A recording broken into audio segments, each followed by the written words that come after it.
Yesterday on the show, we came to the conclusion that if the Giants want to upgrade on the offensive side, because it's such a thin and weak free agent class for hitters, they may need to do so via trade. So today we're going to look at MLB Trade Rumors' top trade candidates for the offseason and discuss who are the best fits for the Giants. You are Locked On Giants, your daily San Francisco Giants podcast. Part of the Locked On Podcast Network, your team every day.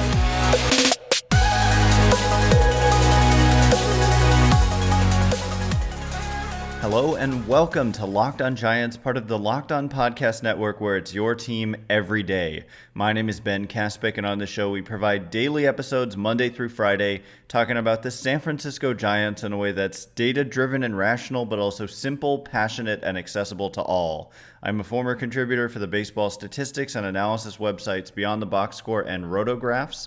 I've been podcasting about the Giants since 2015, and I'm a lifelong fan. Thank you for making Locked On Giants your first listen every day. We're free and available wherever you get your podcast, including YouTube. Check us out there. You can view my beautiful background as I am in Mexico right now, or wherever you get your podcasts. Today's episode, by the way, is brought to you by FanDuel. Make every moment more. Right now, new customers get $150 in bonus bets with any winning $5 moneyline bet. That's $150 if your team wins. Visit FanDuel.com/lockedon to get started. And where we get started, like I said, it was kind of obvious already, but the free agent class stinks from an offensive perspective. You've got a few guys who make sense. Obviously, there's Shohei Ohtani. It's not that it stinks. There's Ohtani. He's like a unicorn and an exception. And then you've got Cody Bellinger. You've got Matt Chapman.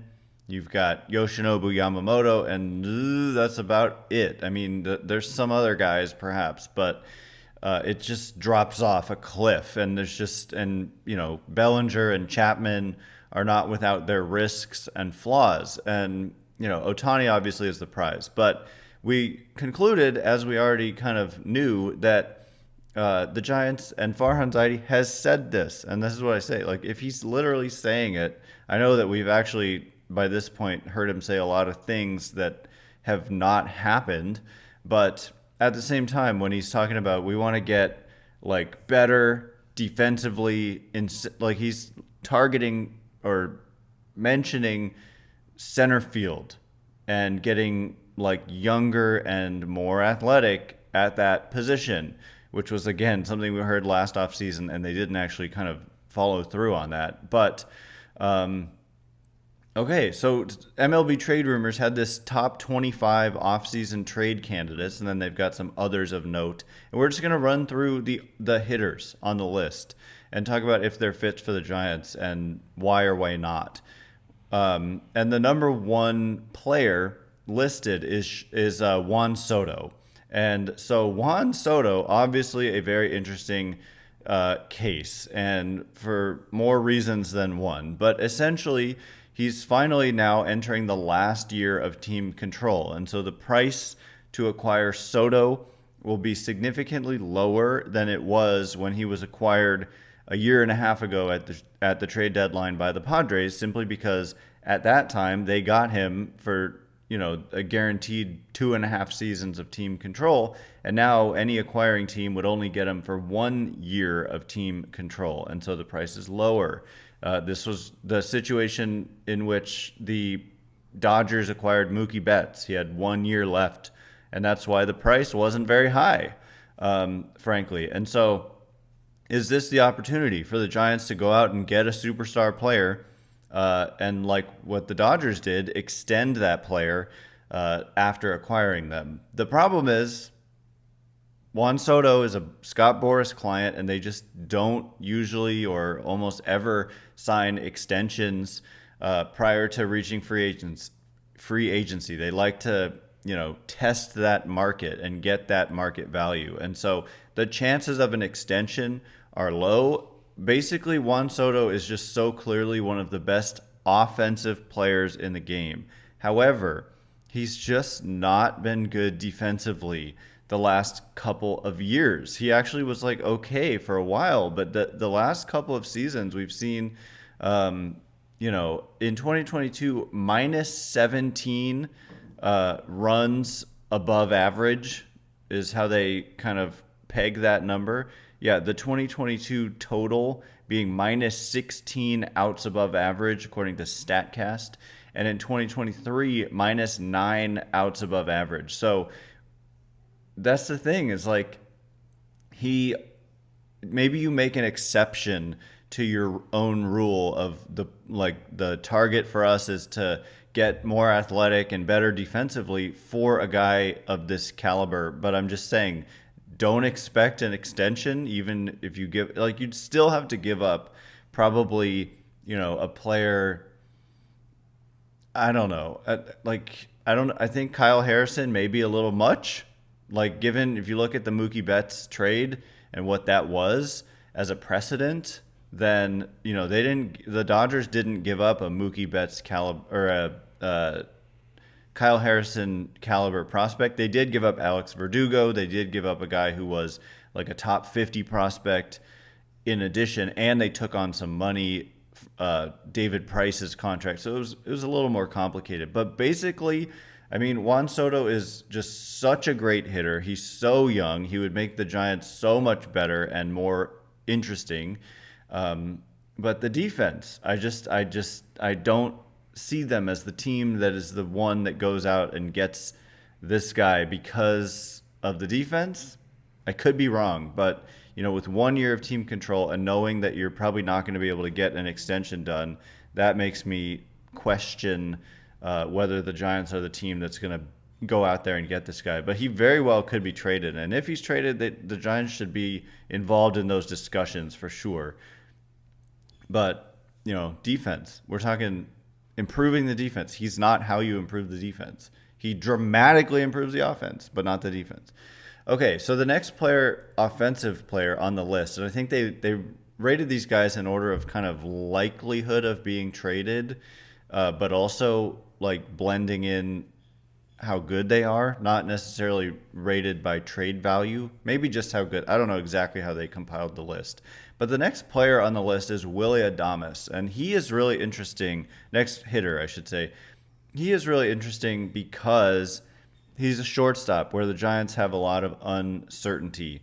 Although you do have Marco Luciano, and I keep saying, ideally, I don't think you want to bring in a player who blocks a player such as Marco Luciano. Maybe Marco Luciano is the guy you give up in a trade to acquire Willy Adames, and maybe that makes sense. Willy Adames has become really, really good defensively. Every time I've watched him the last couple years, he's just got a lot of range. He's got a really good arm, and he's a good hitter. Although the last couple years he's kind of fallen off over the previous couple of years.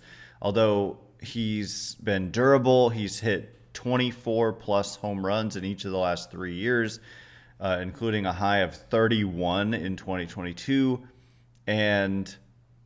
But offensively, I mean, the last 2 years combined, Adames he's been about league average offensively. So he's kind of ridden on the wings of his defense. And I don't know if you give up a huge trade package to acquire what you would be getting there. Although it would definitely be an upgrade for the Giants. I mean, we don't know. I guess Marco Luciano has the chance to be really good, but more for sure of what you're going to get with Willy Adames. And yeah, the contract situation is the same as Soto in that he's entering the final year of team control. So he's a really good player, but he's not Juan Soto, so it would be even less of a cost. So you'd give up something of value, but he's acquirable. And so he does make sense for the Giants, but the problem is you're blocking Luciano, and I don't think you give up a Luciano for 1 year of Willy Adames unless you knew you could extend him. And maybe you could. I don't believe he's a Scott Boras client, but he may be. I actually don't know. So coming up in just a minute, we're going to continue to run through this and then ultimately conclude which of these players are the best fits for the Giants. And before we get into that, today's episode is brought to you by our good friends over at FanDuel. Score early this NFL season with FanDuel, America's #1 sportsbook. Right now, new customers get $150 in bonus bets with any winning $5 moneyline bet. That's $150 if your team wins. And little inside secret here, it doesn't even have to be your team. You can pick the team that is most heavily favored to win and just bet $5 on the money line as a new customer when you go to fanduel.com/lockedon. And if that team wins, you get $150 in bonus bets. So if you've been thinking about joining FanDuel, there's just no better time to get in on the action. The app, as you would expect, is so easy to use, and there's a wide range of betting options, including spreads, player props, over-unders, and more. So again, visit fanduel.com/lockedon and kick off the NFL season.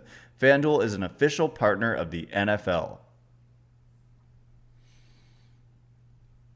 All right, here we go. We're going to continue running through this list that includes a lot of pitchers. And I just want to point out that the reason I'm not talking about pitchers here is because that's the strength of the free agent market. And so if you listen to yesterday's episode, I basically concluded I never ever liked the idea of making trades when you can just pay money for this type of talent. And so if there were there is Ohtani, but beyond that, there's Bellinger, there's Chapman, there's Jung-Hoo Lee, but beyond those guys, I'm not sure there's anyone worth really investing heavily in financially.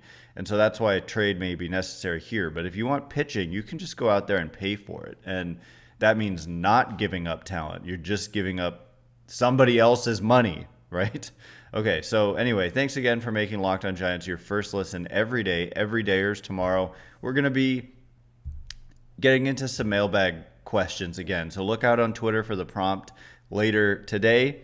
And in anticipation, of finally things getting moving here in free agency, hopefully, and then the winter meetings coming up. So any rumors and stuff, that'll take priority always. But as of now, it's been pretty quiet, but it should pick up soon. By the way, Locked On has launched the first ever national sports 24/7 streaming channel on YouTube. Locked On Sports Today is here for you 24/7, covering the top sports stories of the day with the local experts of Locked On, plus our national shows covering every league. Go to Locked On Sports Today on YouTube and subscribe to the first ever national sports 24/7 streaming channel. Amazing. And I hope to be on there talking about Giants' major moves this offseason. So continuing to run through the top 25, I do think Willy Adames is a good fit. However, I don't want to block Marco Luciano like that. And Adames doesn't play any other positions. Maybe Luciano could. I mean, people have viewed him as a guy who could play third, could play corner outfield. So we'll see. Got to keep scrolling to find our next position player, and it's Alex Verdugo. And right away, I know that I'm not going to view Alex Verdugo as a great fit here because he's just kind of like a Mike Yastrzemski type in that there's just maybe a worse defensively Mike Yastrzemski. Let me just look at the numbers for Verdugo. So yeah, he's been roughly average just kind of every year in Boston since he was part of that Mookie Betts trade. Better strikeout rate, lower strikeout rate, a lot of contact, not a ton of power. Corner outfielder, though. Like when I look at the defense, we're talking about he hasn't played center field since 2021. And so in 2022, we're talking kind of mixed results, like bad results defensively in 2022, good results in 2023. So I think kind of just solid in a corner, but someone who doesn't kind of fringy in center probably at best. And so I don't know. I just don't see it. I believe he's got platoon splits as well. So the Giants don't need another one of these corner outfielders. So he's not a guy I would expect to end up on the Giants. So moving on, Trent Grisham of the San Diego Padres is named here, as is Ha-Seong Kim of the San Diego Padres. And so Grisham, I mean, I get it. He's really good defensively from what I have seen and can remember. Ha-Seong Kim also really good defensively and an infielder. But Grisham, let's explore that for a minute because he does fit that center field profile. And in center field, where he's played almost exclusively in his major league career, we're talking about a guy who's put up 25 defensive runs saved in his career, plus 34 outs above average. Just a really good defender in center. The problem is he's kind of stopped hitting the last couple years. I mean, literally the last 2 years, each year he's hit below 200 in terms of his batting average. He's also super patient at the plate, though, so his on-base percentages are decent. And so, this would be a frustrating guy to watch at the plate. That's why there's familiarity with Bob Melvin. I think that Trent Grisham, he's one of those guys who's like super annoying on the other side, but I think you'd probably like him if he was on your team. And so he is kind of a dark horse candidate, fit for the Giants, I think, if the Padres are trying to trade him. What the Padres are doing is they're apparently trying to shed like $50 million off their 2023 payroll. And it's complicated by the, tragic passing of their owner, Peter Seidler. So they were already trying to trim payroll, and then their owner passed away at the age of like 63. And so anyway, Grisham has 2 years of team control remaining, and I don't know. He's so good defensively that I could view him as a fit, but the offense, I'm guessing the platoon splits are very much an issue for him. I'm guessing if he struggles in general, he probably really struggles against left-handed pitching, and that is not the case actually. In his career against left-handed pitching, he's got a 110 weighted runs created plus 10% above average offense when he's facing lefties. And what about righties?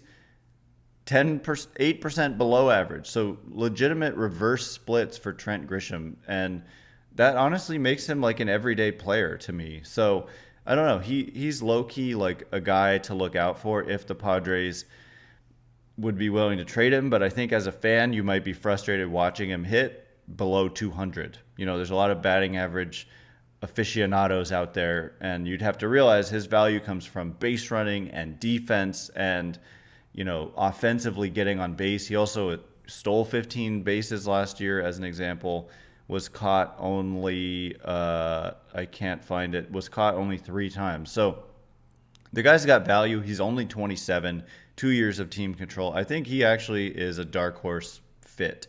Ha-Seong Kim was someone I really liked last year for the Giants, but the issue is this year, like Thairo Estrada is already taking up the second base position, where Kim profiles best. Although really, I think Kim could play shortstop, and maybe he profiles best as a shortstop.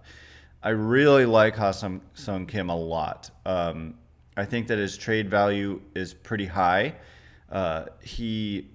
His contract situation is such that I'm trying to locate it. He's under team control for 2024, and then there's a mutual option for 2025 at $8 million.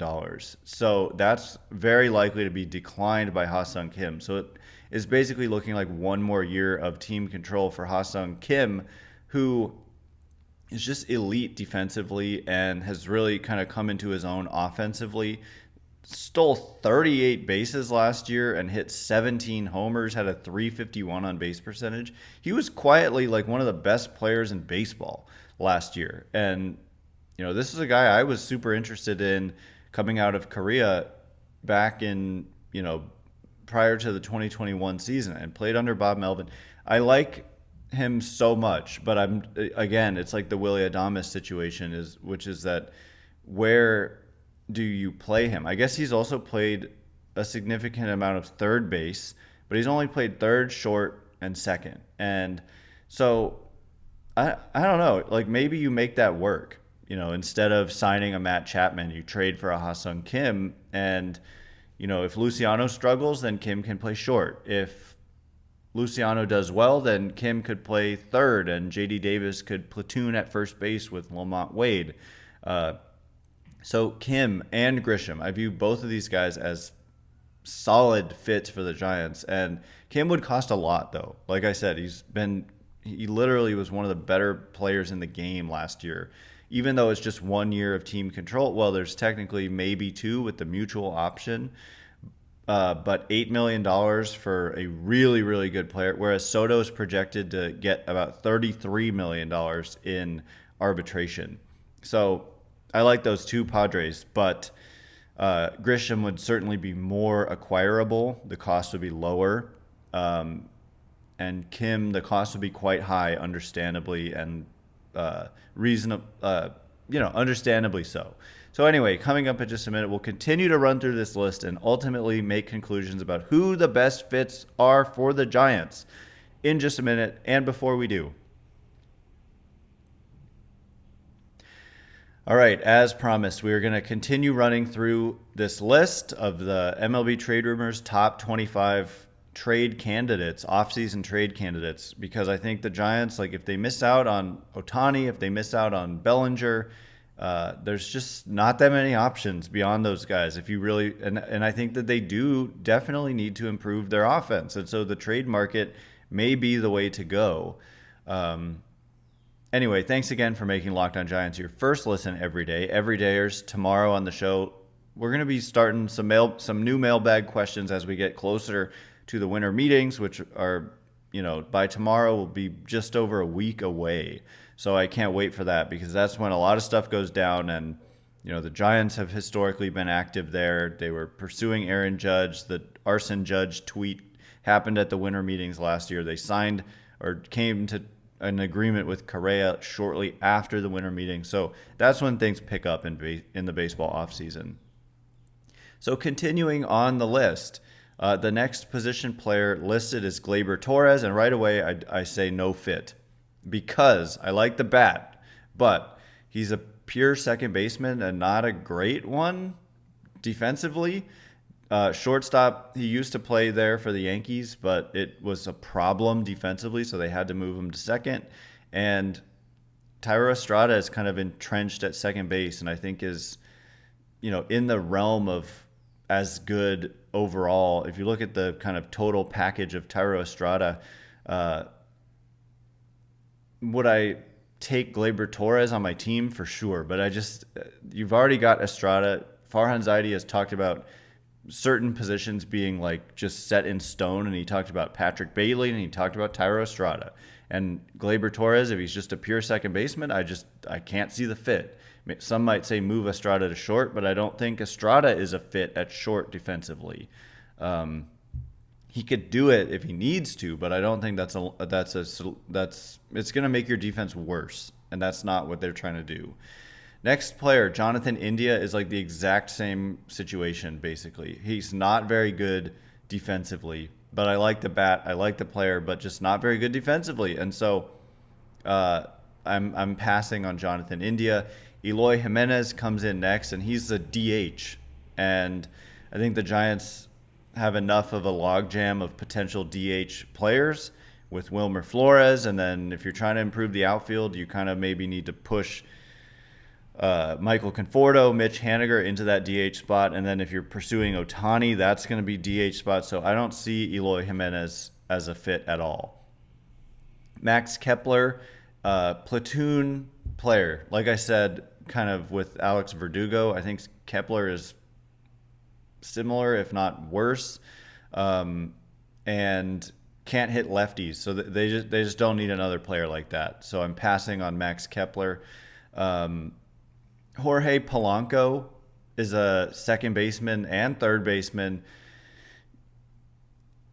He's a good player, and I think though defensively he hasn't been great, but he's kind of low-key a fit, but kind of in the same way as Ha-Seong Kim, but not as much of a fit. And the reason I don't see him as much of a fit is that I believe the cost would be pretty steep because we're going to see that the status of his contract is such that it's going to be cost prohibitive in terms of what it would take to acquire him, because he's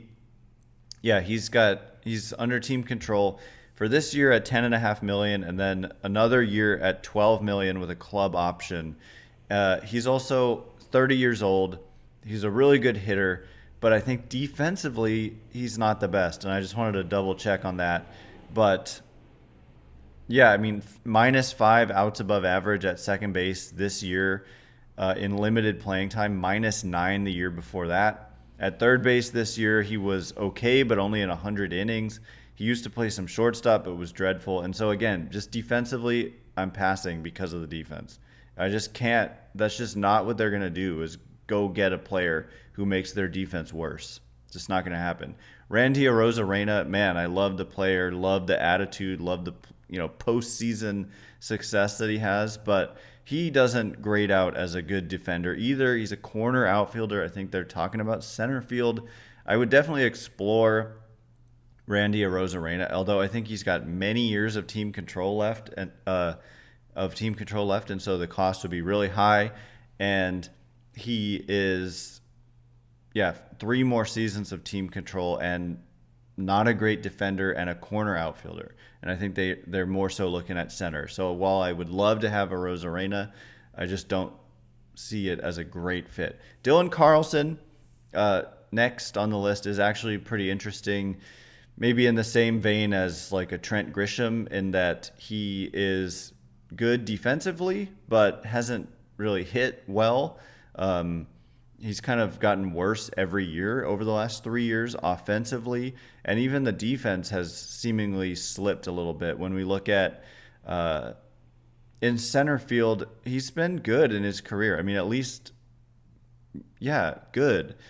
He's also local to the Bay Area, and so the trade value is pretty low here. And this guy was like a former really top prospect, and it just hasn't really worked out in St. Louis, and he's definitely on the trade block. And so I see him as a definite possible candidate. He wouldn't be like exciting, and very much so, but he is someone who could potentially be a fit. He's a switch hitter, although I think he's got platoon splits and is much better against left-handed pitching. And so kind of the weak side of a platoon could make him an everyday player just based on defense.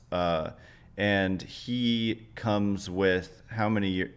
3 more years of team control. So he's a possible fit, but like he certainly wouldn't make the offense dramatically better. And I think they need to kind of do that. Brandon Drury, no fit. Brendan Donovan, infielder, I like him, but not the best fit. Christopher Morel, I don't know really why they would trade this guy, but he's not a good defender, kind of a DH type, so I don't see the fit. Christian Vasquez, a catcher. Giants don't need to trade for a catcher.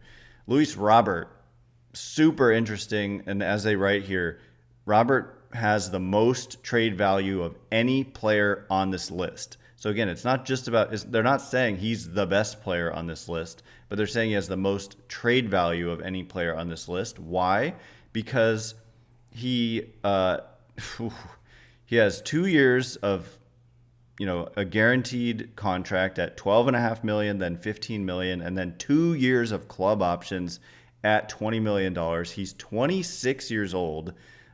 Just turned 26 in August. I thought it was more recent, but in August, just put up a 5 WAR season. Very good defensively, good base runner, good hitter. Just hit 38 homers, stole 20 bases, and has 4 years of team control. And so off the charts trade value, 26 years old. If you want to give up like everybody, this is the guy to go get. He's definitely a fit, but I just think that it would cost too much in terms of prospects, because there are other guys. I don't know. He would be a dramatic kind of upgrade for the Giants, but they can't just deplete their farm system, which they've kind of spent years trying to build up. last player on the top 25 is Pete Alonso at first base. And for Pete Alonso at first base, this is a guy that I've heard a lot of Giants fans talk about. He is entering the last year of team control. He's arbitration eligible. He wants a big old contract through the arbitration process. He is projected to earn $22 million in arbitration, this being his final ARB year. He is a guy who's hit 40-plus homers each of the last 2 years, hit 46 bombs this season. Just such a good hitter, but defensively, not great at first base. The numbers, minus 16 outs above average in his career, and plus 5 defensive runs saved, though, so kind of a disagreement between those two numbers, those two metrics. So I'm not sure. I don't watch like every Mets game to give like a strong opinion. But if this guy's available and the price is right in terms of trade capital, he would. I mean, a guy who's a 40 homer hitter, yeah, you go out and try to get that guy, even if it means like, you've got Wade and you've got J.D. Davis and Wilmer Flores. Well, maybe some of those guys are part of a trade there, because as good as Alonso is, it's 1 year of team control, and that reduces the price. And so they list some others of note, including Tommy Edman. And I just continue to make the case that Edman's versatility makes him a really attractive player to me, because he can play all over, including outfield and infield. Like, he can play center, he can play short, second, third, corner outfield. And I think he's similar to Carlson in that he's better against left-handed pitching, but the excellent defense and base running makes him like an everyday player. So just kind of one of the best super utility guys. Went to Stanford. Really like the fit with Tommy Edman, but it would cost a lot. And just quickly, his contract status with the St. Louis Cardinals, as I find them and look him up, he has just 2 years of team control remaining, and the Cardinals need pitching. They've already signed a couple starters, but if Tommy Edman for Keaton Wynn and Tristan Beck or something, I don't know if that's too much to give up. I don't know if it's not enough, but young pitching, need for need. Cardinals have a lot of talented position players. So anyway, I view Edman as a good fit, Alonso as a solid fit, Eloy Jimenez Luis Robert Jr. I don't know who I'm ultimately picking. Maybe I just say go sign Shohei Ohtani as my ultimate choice as I scroll through. I mean, Ha-Seong Kim, I just am enamored with him. And so I don't know. Tommy Edman or Ha-Seong Kim I really like as kind of that insurance for Luciano, and Edman as someone who can play center, Willy Adames, someone who can play short, Eloy Jimenez if you want to go nuts, and Trent Grisham if you kind of have to have a fallback option and you've missed out on everyone else. So anyway, that is all the time we have for today. Thanks again for making Locked On Giants your first listen every day. Everydayers tomorrow, mailbag, so look out on X, Twitter for that. Once again, my name is Ben Kaspick. Check me out on Twitter at Ben Kaspick, Kaspick. If you like this show, please consider rating it or leaving a review. It helps me out so much, so thank you in advance. And thanks to everyone who's done so already. I can't wait to be with you again tomorrow. Thanks again for listening. You're now Locked On Giants.